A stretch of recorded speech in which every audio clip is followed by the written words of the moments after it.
For 300 years, the Targaryen dynasty ruled Westeros. Wars were still fought, homes still burned, and men still died. But compared to the chaos of what came before, the realm was stable. And boring. The Targaryens lied, thieved, and killed as much as other lords. They just had dragons to answer all complaints. Until they didn't. When the last dragon died, it was only a matter of time before the Targaryens followed. By only, you mean another century? Which they wasted trying to replace their lost advantage. Incinerating their own palaces to hatch dragon eggs, drinking wildfire to become dragons, and let's not forget the Mad King's favorite, burning men alive so he could pretend to be a dragon.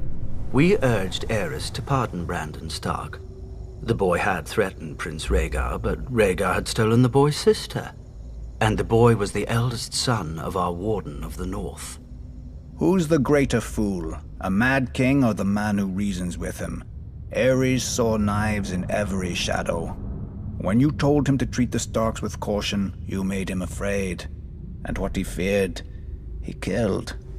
I wouldn't have thought you, of all people, would bother with recriminations for Brandon's death, Lord Baelish. Not after your, shall we call it, duel with him?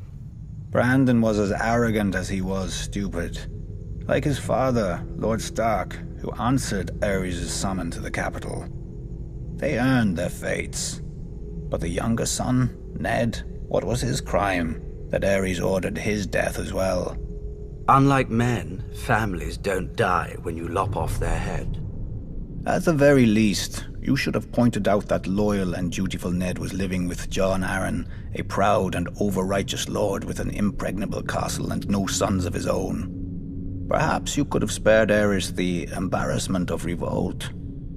If only we'd had the foresight to consult you, Lord Baelish, but I suppose first we'd have had to know who you were. Nobody knew Robert Baratheon either, yet he claimed the right to sit on the Iron Throne. He had Targaryen blood, through his mother.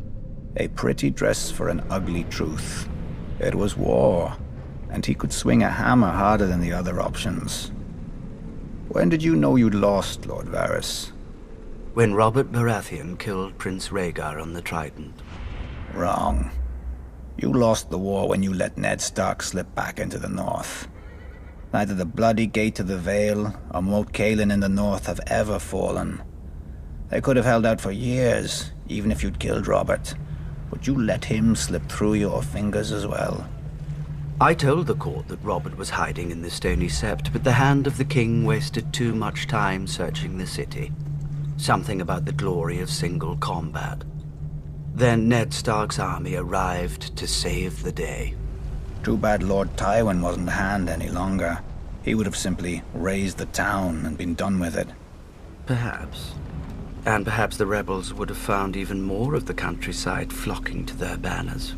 I'd almost forgotten. You weren't always so loyal to the Lannisters during the war, were you? I did my duty to the realm. When Lord Tywin showed up at King's Landing professing loyalty, I warned Aerys not to open the gates.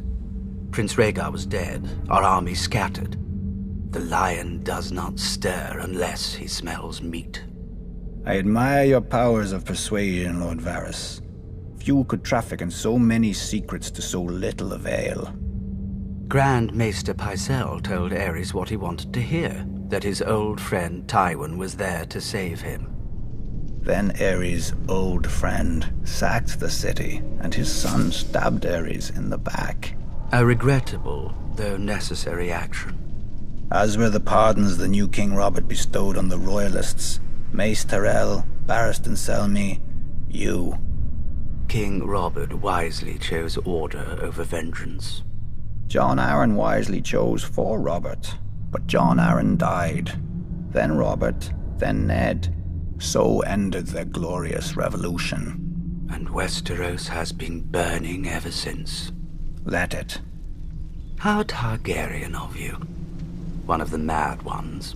Fire turns even the proudest oaks to ash, leaving newer roots space to climb.